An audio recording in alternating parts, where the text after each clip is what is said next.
But how in the business that you're in, how do you come up? How do they come up with like the so and so from 3 to 6 or this? It's not just the person. Like when you've been on with you and Statman, where's this stuff come from? It's just just like Just it's nicknames, and it just Yeah. you're walking through the hall one day and somebody throws out a name like that's a good show name. Well, I mean, for me, I got the nickname Big Dave when I was in college because I was in a fraternity, Sigma Chi, and there was quite a few Daves in there, and I guess I was the biggest one of the Daves. So, But you're a guy that said you didn't like buying your friends. what? Well, you said you were in a fraternity. I thought you didn't like to have to. Oh, buy your. Stop that. Yeah. Hey, we were the almost like the non-fraternity of the fraternities. I mean, as far as the typical fraternity thing went, that's what drew me to it. Actually, that chapter. Were y'all hunting and fishing? What were y'all doing? Oh, just no. I mean, although there was a dead deer in our living room one morning when I woke up that somebody had set in a chair with one of those caps that has a straw coming down. It was part of a prank war with a chapter at Austin P. You'll like that. Have you ever heard of Austin P? Yeah. In Clarksville, they were a Sigma Chi chapter there. They had a picture of John Wayne. He was a Sigma Chi. It was an autographed picture of John Wayne. Was like their pride and joy on the mantle in the center. And some of a couple of our brothers had been up there and had taken it. So some more of them came back in the middle of the night to get it. And on the way, they saw a deer that had been hit. So they picked it up, put it in a truck, and set it up in a chair with its legs crossed in our living room in the middle of the night. And we came down the next morning, and that deer was sitting there with a ball cap with the can holders. And yeah. Did the escalation stop right there? That you don't beat that. I mean, come on. That's one thing I've learned. You learn when to tap out and don't try to top or one up because you can't. There's nothing you could have done to one up that. That's an intelligence in life because there's a lot of people that don't know when that moment is. Exactly.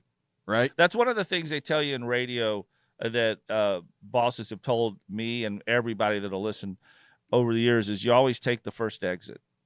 You don't continue to. I think there's a funny George Costanza bit on Seinfeld where Jerry told him that, and at a meeting he made the whole room laugh, and then just got up and left the meeting.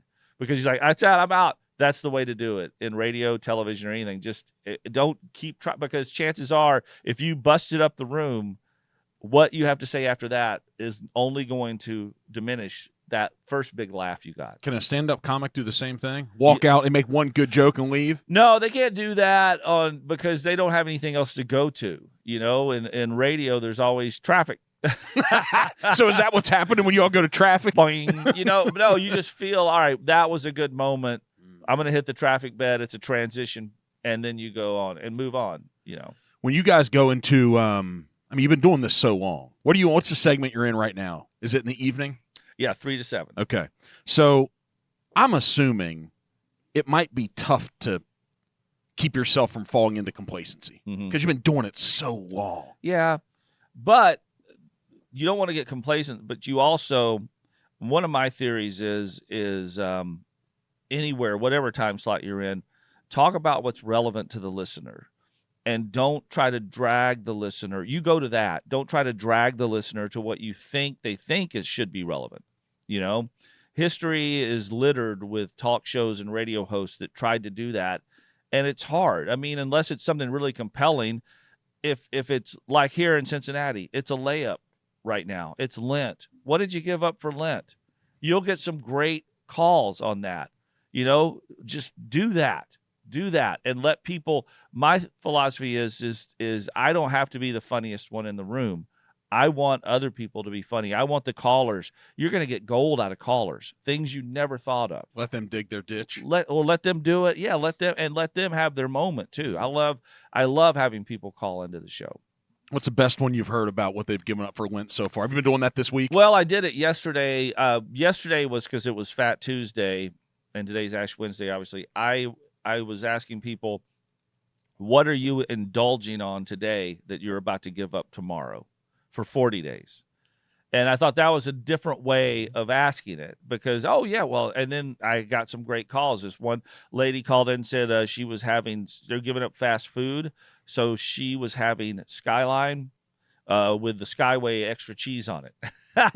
And then another kid called in and said he's eating Oreos a lot because he's giving up Oreos for Lent because that's his go-to snack. And you just let it be. I just let him ride. Yeah. And then, you poke him a little bit and have fun with it. But I mean, sure. It's just, and one guy called in and said he's giving up beer. That's dangerous. Yeah. And I told him at the end, hey, if you make it, I'll buy the next rounds on me. And he's like, I'm in Covington. And he knew that's the great thing. You're in Fort Mitchell, right? I said, yeah. I said, yep, we'll hit the bar and stumble home together. There we go. What do you go without getting into a place where you can fall into complacency?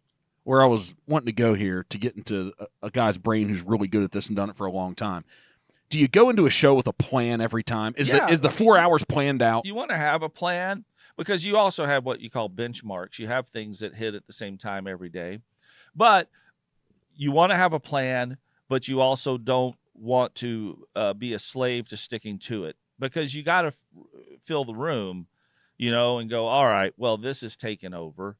And just let it ride. I mean, a perfect example of that, this is when I was in the mornings, is roughly a little over a year ago, we got up to the news that Toby Keith had passed away.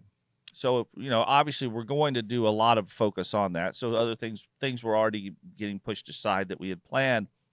But then you just could feel it that people wanted to share their stories about Toby calling in because he'd, been to Cincinnati, over 24 times probably in his career in concert. And everybody had a story they wanted to share or just say something, or because he was very, with the military aspect of Toby Keith, families like that, people that saw him, that were serving and saw him overseas and things like that. So that was it. We let the show that took it over. Nothing else. We didn't, Do you have that conversation off mic by looking at the producers? Are you at such a comfortable level there's nonverbals happening all the time? Yeah. Are you writing notes? How's that go?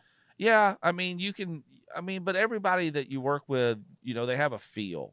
You can feel it when you're going too long, or you can tell like the Costanza thing, just find the out and get out. And there's nothing worse than people that just keep and that keep looking for it. If you don't have the out, just get the out anyway. Just go, move on. That's the benefit of having a co-host. Regroup. They'll jump in and save you, right? Yeah. Yeah.